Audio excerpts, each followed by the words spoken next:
எங்க ஒரு ஜோடி மெடிக்கல் ஷாப் போயிட்டு காண்டம் வாங்குறாங்க. ஒரு ஹோட்டலுக்கு போயிட்டு ரூம் எடுத்து ரொமான்டிக்கா இருக்கலாம் அப்படின்னு சொல்லிட்டு பார்த்தா அந்த பொண்ணு கரெக்டா உள்ள போனோடனே நான் பிரெக்னெண்டா இருக்கிறேன்னு நினைக்கிறேன் அப்படின்னு சொல்லிட்டு சொல்றான். இதனால திரும்ப அவன் அதே மெடிக்கல் ஷாப் போயிட்டு இப்ப பிரெக்னன்சி கிட் வாங்கிட்டு வரான். ஆக்சுவலி இவங்க ரெண்டு பேருமே ஹஸ்பண்ட் ஒய்ஃபா இருப்பாங்க.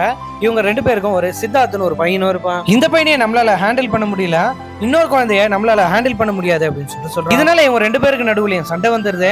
இந்த பொண்ணு கிட்ட எடுத்துக்கிட்டு செக் பண்றதுக்காக பாத்ரூம் போயிடுறா. ஆக்சுவலா இவங்களுக்கு ஒர்க் பிரஷரும் அதிகமா இருக்கு, ஃபேமிலிலயும் பிரஷர் அதிகமா இருக்குது. இவங்க ரெண்டு பேருக்குள்ள இருக்கிற டிஸ்டன்ஸ் அதிகமானதுனால ஆனிவர்சரி அன்னைக்காவது தனியா இருக்கலாம் அப்படின்னு சொல்லி ஒரு ரூம் புக் பண்ணிருப்பாங்க. இப்ப அந்த பொண்ணுமே பிரெக்னன்சி டெஸ்ட் எடுத்துறா. ஆனா அந்த ரிசல்ட் பாக்குறதுக்கு இப்ப ரெண்டு பேருமே பயப்படுறாங்க. இருக்கிற ஒரு குழந்தைய வச்சு நம்மளால மேனேஜ் பண்ண முடியலன்னு அவளும் புலம்பிட்டு இருக்கா. ஆல்ரெடி வாங்கின கடனே நிறைய இருக்கு, இதுல இன்னொரு குழந்தை வந்துட்டா ரொம்ப கஷ்டமா இருக்கும் அப்படின்னு சொல்லிட்டு அவனும் புலம்புறான். நான் உனக்கு சர்ப்ரைஸ் வச்சிருக்கேன் அப்படின்னு சொல்லிட்டு அவங்க அப்பாவுக்கு வீடியோ கால் பண்ணி கொடுக்குறான். அவங்க அப்பா அவங்க பொண்ணு கிட்ட இனிமே வாரத்துல 2 நாள் குழந்தைய நான் பாத்துக்கிறேமா அப்படின்னு சொல்லி சொல்றாரு. ஆக்சுவலா இவன் தான் அவங்க மாமனாருக்கு போன் பண்ணி உங்க பொண்ணு ரொம்ப பிரஷரா இருக்கா, அதனால குழந்தைய 2 நாள் பாத்துங்க அப்படின்னு சொல்லிட்டு சொல்லியிருப்பான். இது கேட்கிற அந்த பொண்ணுமே ரொம்ப சந்தோஷப்படுறா. காலேஜ்ல இதுக்கு முன்னாடி எப்படி இருந்தோமோ அந்த மாதிரி நெருக்கமா இருக்கலாம் அப்படின்னு சொல்லிட்டு ஹாப்பி ஆயிடுறா. இப்போ அவங்க ரெண்டு பேருமே என்னன்னாலும் பாத்துக்கலாம் அப்படின்னு சொல்லிட்டு அந்த பிரெக்னன்சி ரிசல்ட்டை பாக்குறாங்க. பார்த்தா அந்த ரிசல்ட் நெகட்டிவ்னு வந்திருக்கும். இதை பாக்குற அவங்க ரெண்டு பேருமே ரொம்ப சந்தோஷப்படுறாங்க.